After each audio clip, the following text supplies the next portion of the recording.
letting in people, or we have 2 attendees already.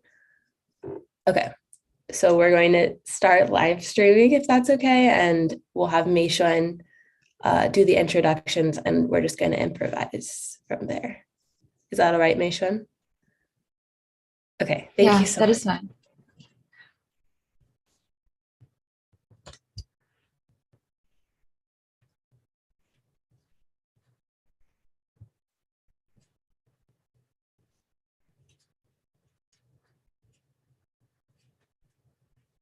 Okay, we're letting in the attendees. And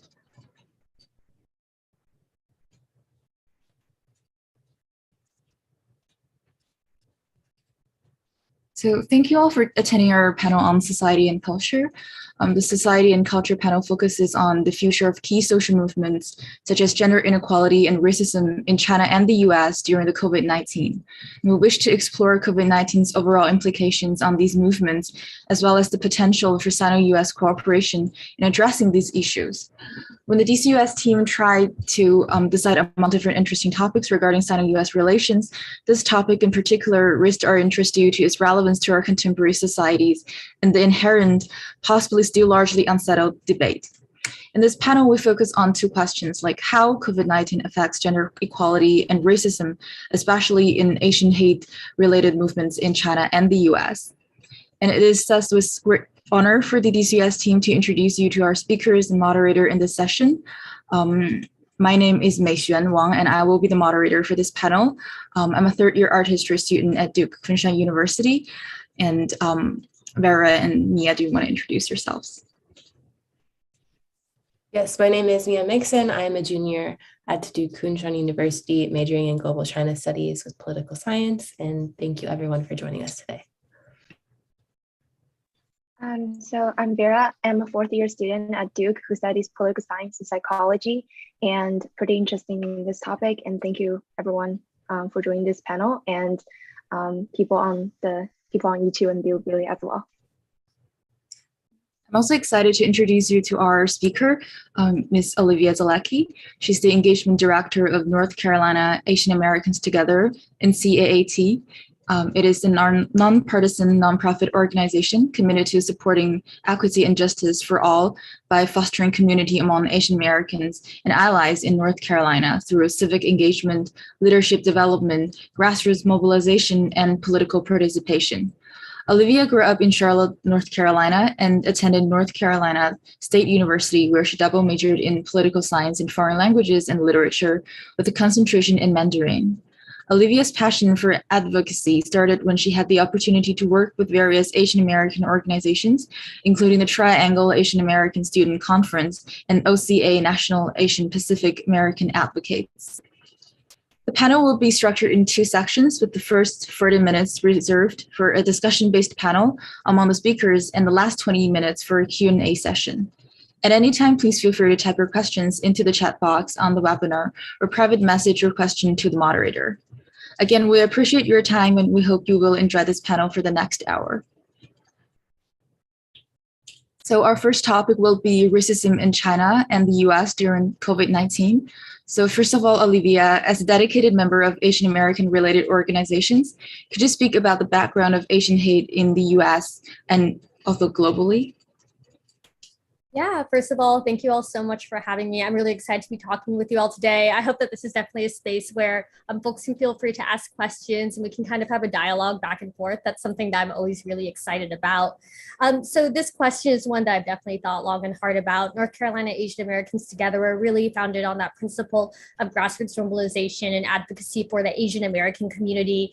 So that's something that's extremely important to us. Speaking about instances of anti-Asian hate, I think something that's really important to talk about and that doesn't get discussed enough just in the general media is that anti-Asian hate is not something that's necessarily this new phenomena. While COVID has been horrible and kind of bringing up this uptick in instances that we have seen, anti-Asian hate actually has a really long-standing history in the United States that can be traced back all the way to the Chinese working on the Transcontinental Railroad in California. So that's something that I think is really important to elucidate. We also see anti-Asian hate manifest itself in a plethora of different ways throughout times. After 9/11, something that was particularly poignant for the South Asian community was the rise in anti-Muslim and anti-Asian hate there. So again, this is something that we more so see as patterns reverberating throughout time. And something that's really important to illuminate as well. I always really want to stress to participants that unfortunately, the racism that we see is not something that's new. It's something that is really long-standing in the United States history. However, as dreary as that might sound, I really feel confident that working together with the next generation of young leaders, it's something that we can move forward from. Yeah, thank you for the introduction. As you've said, there's a long history of anti-Asian sentiment in the U.S., and there has been a wave of violence against Asian Americans over the last few years. So the advocacy group Stop Asian Hate received over 2,800 reports of Asian and Pacific Islander hate incidents in 2020. And also in 2021, the Atlanta bus shooting killed 6 women of Asian descent. And afterwards, hundreds rallied against the hate crimes targeting Asian Americans. So our next question will be, to what extent do you see the continuities with the past in this regard, and to what extent are recent events different? Yeah, definitely. That's a really good question. I think something that comes to mind, especially when I think about anti-Asian hate, is the gendered component to it. So as we've seen from the, really tragic shootings of what happened to those women in Atlanta, is that there is a gendered component to anti-Asian hate. Asian women in the United States have a history of being hypersexualized and fetishized. And again, this goes back centuries. Some of the most early instances of anti-Asian hate were actually targeted towards Asian American sex workers in the 1800s and 1900s that really kind of demonized them for saying, oh, Asian American prostitutes are preying upon young boys, they're ruining the soul of America, and all these types of things that really kind of cemented this mythology of Asian women as some hypersexualized being. And I think that that is something that we saw a little bit of discussion about when it came to the unfortunate circumstances that led up to Atlanta, was the perpetrator talking about how he was taking out his rage, right, his sexual frustrations on these women. And not only is that something that is extremely deplorable, but something that's not talked about enough in the media.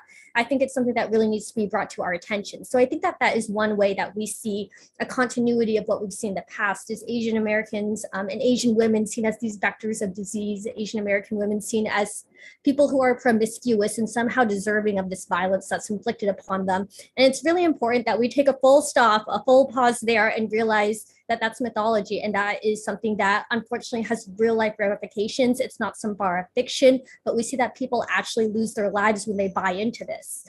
I think some places where we see this divergence of hate, one thing is the rise of online media, right? Whereas before, hate instances were seen, it's never good to see hate instances like when it's perpetrated physically or in online spaces, but I think that there is another added element when we think about the prolific media now, the way that Asian Americans can now be painted kind of dangerously and have words thrown around that maybe weren't going to be as pervasive as before. We see really harmful narratives such as Wuhan virus, China virus, and the fact that it's promulgated by people at the top echelons of US society is something that's really dangerous and damaging as well.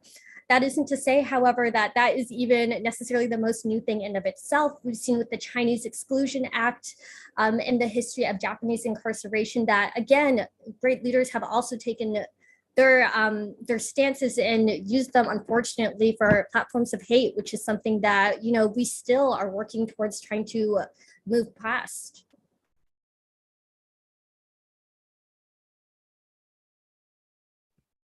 And I guess if I could just ask you a question, how do you think that in the United States, when we see this racism that comes about as Asian hate, how do you think the model minority plays into that?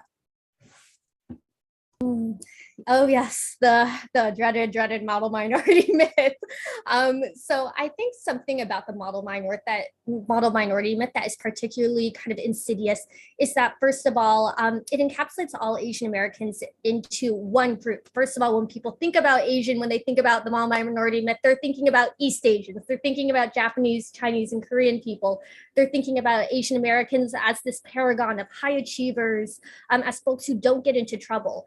And on one hand, well, pundits might argue, isn't that a good thing? Isn't that great to be seen as quote unquote, the good minority? I think one of the things that I argue is there are no good stereotypes.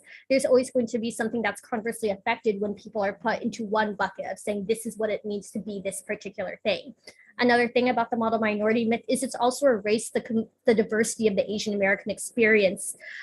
Asian Americans, as we know, are not just East Asian. They come from a plethora of different backgrounds. South Asians are notably also excluded from the dialogue.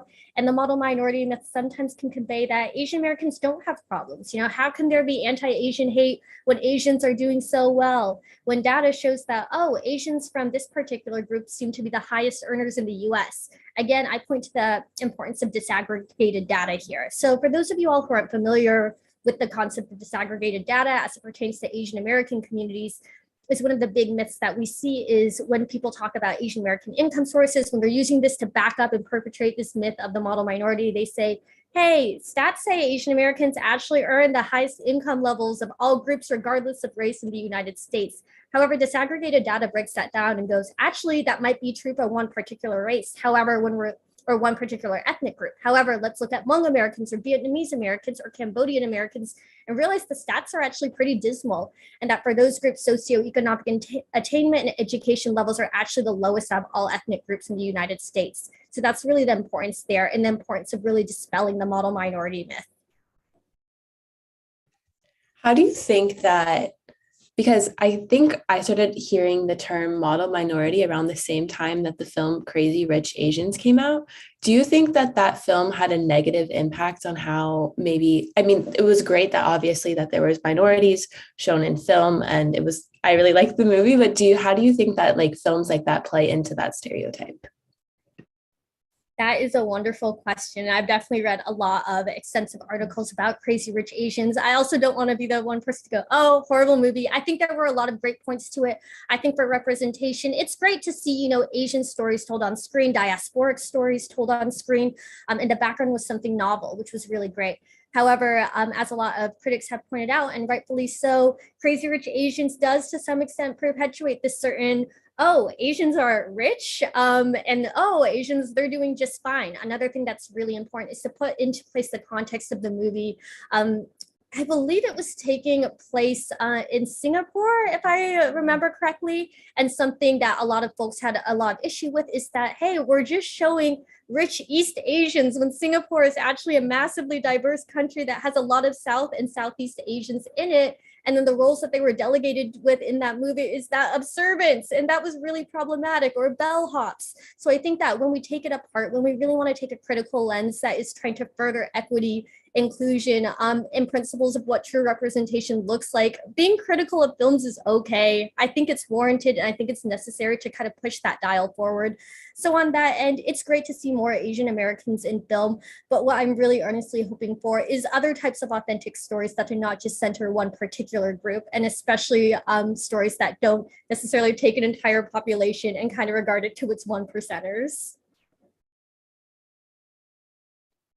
So Olivia, I have a question since you work, I guess like a social movement related activity. So you talk about how stereotype can be an issue, and actually I think in my political science course, we also discuss the negative influence of stereotype. But then also I think a lot of time the stereotype occur more in online forum and a social media.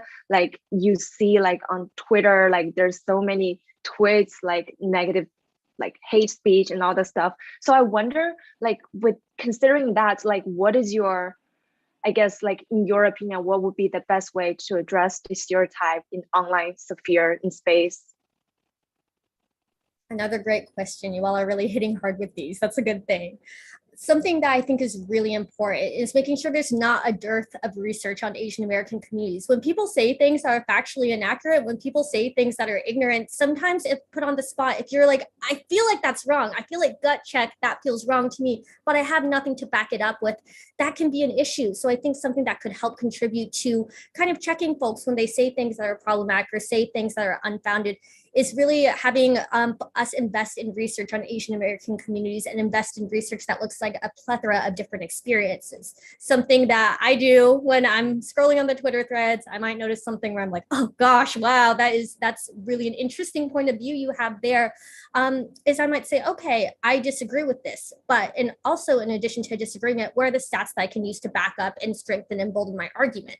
However, I want to be careful in saying that, as I want to really note that people's personal experiences, those are valid too. That's data too. So this is definitely not to say that, oh, everything needs to be backed up by running an R-squared regression or anything like that.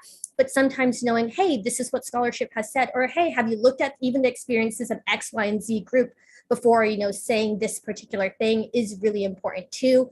I think that we definitely see this, especially when I saw the rhetoric, and I'm sure you all have too, about China virus, Wuhan virus. Something that people often talked about was, hey, when we talk about other viruses that have originated in other countries, I've never heard of the Russia virus or whatever, insert XYZ country here virus. Why is it that we're targeting this specific racial group and now assigning a pathogenic virus to a group of people? So I think that that's another thing to kind of keep in mind too.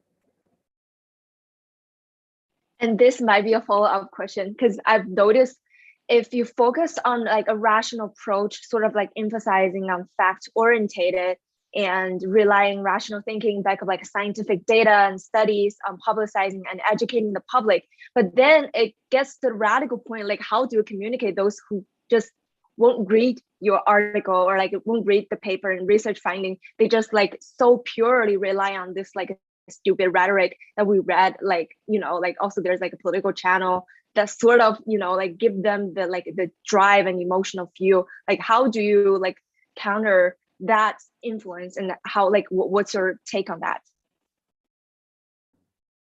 I think it's one of the best lessons that I've learned from being a community organizer, from working on the ground with Asian American communities, is still holding the principles that I hold true, promoting the work of justice that we do, but also realizing what battles are worth fighting, where can I make the biggest impact and the biggest change. It's true that for some folks, they may be so far gone that they are so fixated and they're going to say, I actually don't care about what you're saying because fundamentally what I believe is racist. And I think once we get to the root cause of, oh, wait, they're just being racist, you can't really argue with that.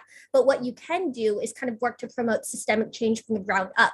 So looking at things, okay, what does policy implementation looks like? What does addressing hate against all marginalized communities from the ground up look like? That could mean that from a younger age, we're looking more into promoting and backing policy up on ethnic studies for young school kids. So growing up, people realize, oh, there are other experiences that are American as well. American experience does not mean one thing. It's a multitude of different experiences. So that's one way of looking at it, is thinking about what early on education looks like. It also means kind of assessing and finding your allies in spaces, I think, is really important. So for some instances, I might realize that my positionality or the way that I'm coming in, no matter what, is going to butt heads with this person. However, if I'm able to identify one ally in the room or someone who may be closer aligned to someone else but is willing to speak on my behalf and actually put themselves out there, stick a leg out for me, stick a leg out for the communities that they're in solidarity with. That's also a really effective tactic as well. But yeah, it can be really disheartening, especially if it's something as personal as racism, sexism, xenophobia, like any sort of discrimination against one's gender identity, because it feels really personal. So I also feel like it's a certain level of a protective mechanism for oneself to realize, I need to take a step back for my own mental health and realize that maybe this particular small battle is something that I'm not willing to risk my entire being about. But what can I do on other avenues to ensure that the next generation doesn't grow up perhaps holding these prejudiced views? That's really interesting. I guess a follow-up question to that, especially when you talk about like terms that racist terms that started being thrown around when COVID started, directed towards Asian Americans. Do you think that this like racism against Asian Americans is getting better despite like seeing it more in the news? Or do you think kind of the light that's been shed on it is a positive thing?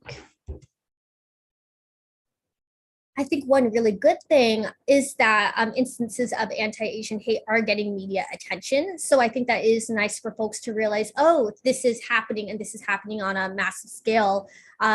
I think, however, when we're looking at data, because it's relatively new, one source that is really influential for me is API data that's run by some phenomenal Asian American scholars in the U.S.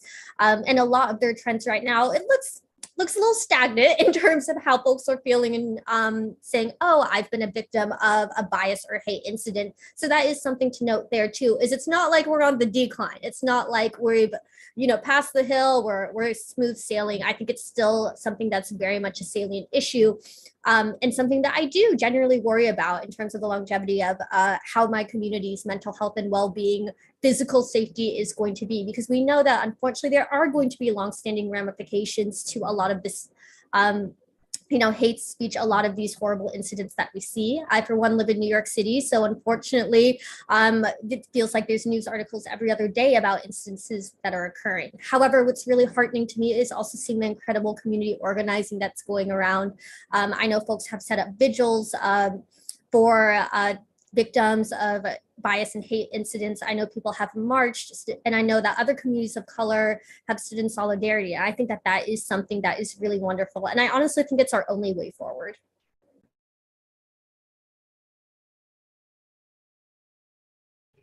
Thank you, Olivia, for your sharing. Another question I have is, how do you perceive Asians responding to the anti-Asian sentiments and also these hate crimes historically and also recently? And do you think there's a good strategy to respond back? Yeah, actually, I think historically, this is kind of where that model minority myth rears its head again, is people have this idea that Asian Americans have kept their heads down, or in the face of injustice, they've been, okay, well, don't look at me. But if you look at history, we actually see quite a different story. It's just not recorded as pervasively. Something that really stood out to me is when the quota system was put in place on Chinese Americans at one point during this period of rapid immigration. And Chinese Americans actually collectively decided, hey, what if we all don't sign up? What can they do then? And that was a really incredible early kind of show of solidarity where they said, I'm not going to register. My family's not going to register. What are they going to do? So I think that that is one instance where we see this kind of level of active resistance against an institution that folks felt was unfair for them. And I think that is something that also permeates into society today, is that we do see Asian Americans are actively resisting. They're speaking out about instances of hate. We see more news coverage. We see people marching with one another. So I think that that is one thing that's really heartening as well. I also think that in tandem to, I hope that it's building empathy. And I really hope that it's building a sense of solidarity with other communities of color and Asian Americans. That's something that is really important to me. I think on one end, we can't talk about anti-Asian hate without also talking about the other types of hate that other marginalized communities contribute to, and also some internalized racism that the Asian American community really does have to reckon with. I think a lot about pervasive anti-Blackness and how for some folks, it's better late than never, but it's a kind of wake up call to say, okay, what are other communities facing? How have I maybe portrayed also unkind things to other folks, and how can I reflect on that and move forward too? Awesome. So for those of you that maybe just joined, Olivia works in North Carolina to kind of advocate and empower one-on-one with young Asian Americans. I hope I'm summarizing that right. And one of the things that you talk about a lot is kind of showing up at the ballot and making an institutional change that way. How, for those of us that aren't Asian American, how do you suggest that we participate in that? And what kind of laws or legislation or what can we want to see on our ballot that would help Asian Americans? Yes, absolutely. I really appreciate that question. So I work at a nonpartisan civic engagement organization, and something that we really care a lot about is saying, hey, we have many tools in our anti-racist toolkit to combat these different forms of violence. And one of them is voting. So looking at elected officials who kind of speak to the issues that are most important to you, that is something that's really important. Also listening to what communities of color are saying, what Asian Americans are saying. If someone goes, oh, hey, you thought that policy was good? Oh, I thought XYZ, or, oh, hey, that's really going to affect my family. A lot of things that we talk about is immigration advocacy at North Carolina Asian Americans Together. That's something that we look a lot into. So looking at elections where you know that the offices that are up for election have a big impact on immigrant communities, the sheriff, the district attorney, doing your fair research on that is something that's really important. So I really urge people to be proactive rather than reactive when it comes to looking at their officials. There's nothing worse than showing up the ballot box and going, oh my gosh, I don't know who any of these are. You know, I'm just gonna like bubble ABC. Don't do that. Take the time, take the dedicated time to really do your civic duty. Look at candidates ahead of time. If you're unsure, look at people that you trust. Look at your heads whose views and opinions you really trust and align with, and say, okay, who are they looking at? I also think voter guides are something that's also really interesting too for individuals to find ones that speak to them. And Olivia, I think I'm not sure if I get your idea exactly, but I think you discuss issue overlap with other communities, so that like sort of as a way to attract allies, like in, I guess, like pursue the same policy that benefits all community of people of color. But then, like, would you mind to share like a few examples for those who are not familiar with the concept and example? Yeah, thank you for that question, Vera.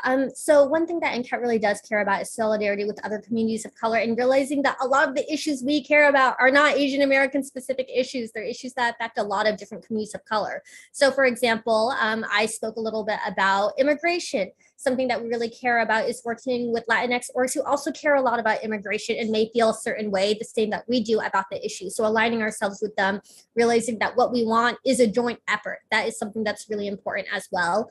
In terms of racial justice, also really taking the a listening ear and looking at what Black leaders are saying is really important in the United States as well. So when folks are talking about instances of racial justice, realizing when we need to center other narratives and when we need to realize where our privilege and positionality comes in. So in that case, it might be that we're partnering with an organization that is predominantly Black led and saying, okay, what is it actually that you need, or what are the policies that you all are actually looking for? So even doing these kinds of listening tours are really important and really integral in making sure you have a holistic picture of what's going on.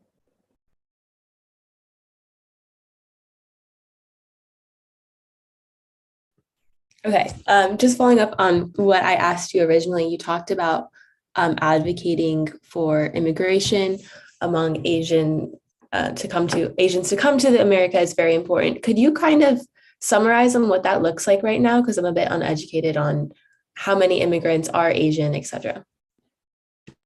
Yeah, I think something that is really fascinating, a statistic that I looked up, I'll have to get back to you on the exact numbers, but Asian Americans are one of the fastest growing immigrant origin groups in North Carolina, specifically outpacing that of all other immigrant groups, again, from that specific study. So that was something that was really illuminating to me as well. So something that we have done at NCAT is offer free citizenship clinics, is what we call them. So assisting immigrant origin folks who are, it doesn't have to be Asian origin, it can be immigrants from any place, kind of fill out this paperwork that's really dense. And I think something that isn't talked about enough is how difficult citizenship can be to get in the United States, especially if you don't have anyone on your side advocating for you. There's a lot of really complex jargon. So what we really try to do is break down that process and say, okay, through these clinics, we can help guide you through it. You know, we can't fill it out for you, but what we can do is help try to figure out, okay, what is it that's confusing? What are the barriers here? Oh, hey, you know, this is something to know. Maybe you went back to China before you should have, and therefore you need to like start this process over. So trying to catch these mistakes for folks, trying to help them out where we can is something that's really important to us, in addition to looking at local level policies as well.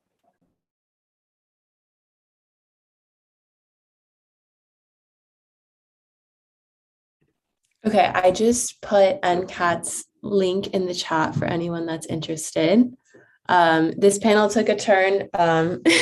We were missing a speaker, but is there anything else that you would like to say, Olivia, or does anyone else have any final questions before we end for today? I just want to say thank you all so much for hosting me. You all are wonderful, flexible. I really appreciated all of the questions too. And I always appreciate just the ability to be able to speak and get to know folks. If anyone wants to connect, I'll definitely have my email below. And if you ever find yourself in the Raleigh area, I know that some of you are I think most folks are from Duke Kunshan or Duke University, definitely shoot me an email or come say hi to the folks at NCAT. Okay, thank you so much. Thank you for being Thank you so flexible. much. It was nice having a very passionate female speaker. We haven't had that yet this summit, so that's always great to see. All right, everyone. Have a great day. And again, thank you so much, Olivia. Thank you so much, Olivia. We appreciate it. Thank you.